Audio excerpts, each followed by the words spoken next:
അല്ലെങ്കിൽ ഒരു പരാതി പറയും.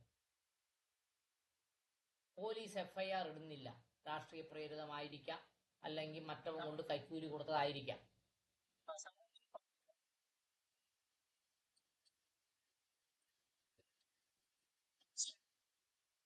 അതെ, അങ്ങനെ പരാതി കൊടുക്കുമ്പോൾ നിഷാദാണ് പരാതിക്കാരനെങ്കിൽ,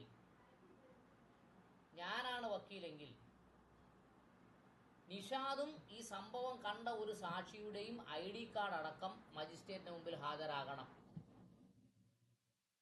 മജിസ്ട്രേറ്റ് വക്കീലിന്റെ കയ്യിൽ നിന്ന്, വക്കീൽ പറയും ഇത് പരാതിക്കാരനാണ്, നിഷാദാണ്, മറ്റേ നിൽക്കുന്ന നിഷാദിന്റെ സഹോദരനാണ്, അത് സാക്ഷിയാണ്, പരാതിക്കാരൻ ഇന്ന സംഭവം ചെയ്യുന്ന സമയത്ത് ഇന്ന ദിവസം ഇന്ന സമയം ഇന്ന തീയതി ഇന്ന സ്ഥലത്ത് വെച്ച്.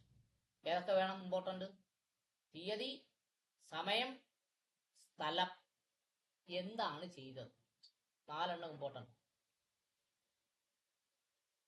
ഡേറ്റ്, ടൈം മറക്കരുത്, എന്താണ് ചെയ്തത് എന്ന് മറക്കരുത്, എവിടെ വെച്ചാണ് ചെയ്തത് എന്ന് മറക്കരുത്.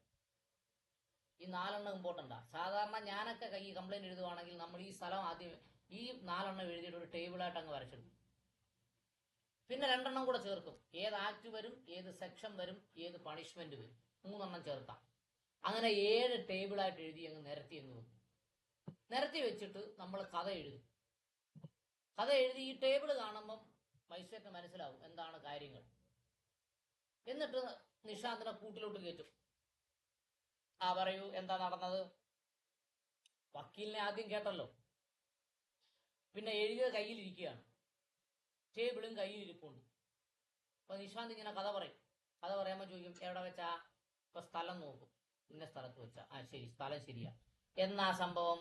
ഇപ്പൊ ഡേറ്റ് നോക്കും. ശരി, എത്ര സമയമായി കാണും? ഇപ്പൊ സമയം നോക്കും. അപ്പൊ ഈ കാര്യങ്ങളൊക്കെ ജഡ്ജിക്ക് ബോധ്യപ്പെട്ടാൽ, എന്ന് പറഞ്ഞാൽ മജിസ്ട്രേറ്റിന് ബോധ്യപ്പെട്ടാൽ, മജിസ്ട്രേറ്റ് എന്ത് ചെയ്യും? 212 പ്രകാരം എൻക്വയറി നടത്തും. എന്നിട്ട് പോലീസിനോട് എന്ത് ചെയ്യും?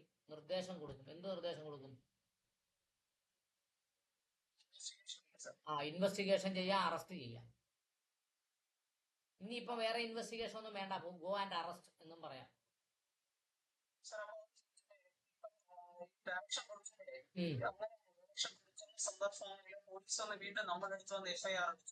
അതെ, അങ്ങനെ ചെയ്യുമ്പോൾ ബഹുഭൂരിപക്ഷവും കിട്ടുന്ന ഒരു പണി എന്താണെന്നറിയാമോ?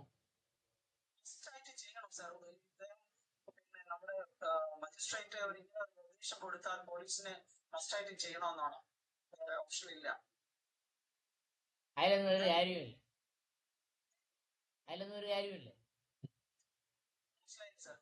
അതിലൊന്നും ഒരു കാര്യമില്ല.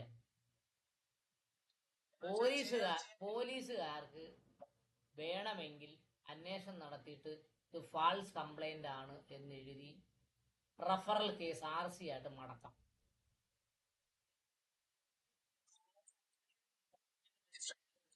അതെ, അങ്ങനെ മടക്കിയാൽ നമ്മൾ പ്രൊട്ടസ്റ്റ് കംപ്ലൈന്റ് കൊടുക്കും.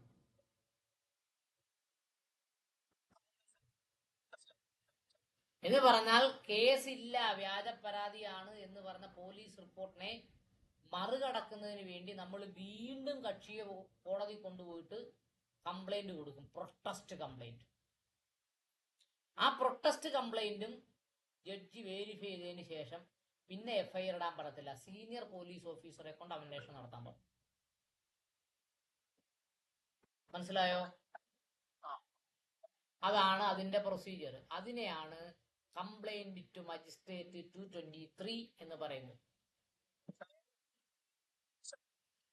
അതിനുകൊണ്ടല്ലേ ഞാൻ വായിക്കാതെ അങ്ങ് പറഞ്ഞു തന്നെ, കാരണം ഞാൻ ഈ പണി ചെയ്തിട്ടുണ്ടെന്ന്.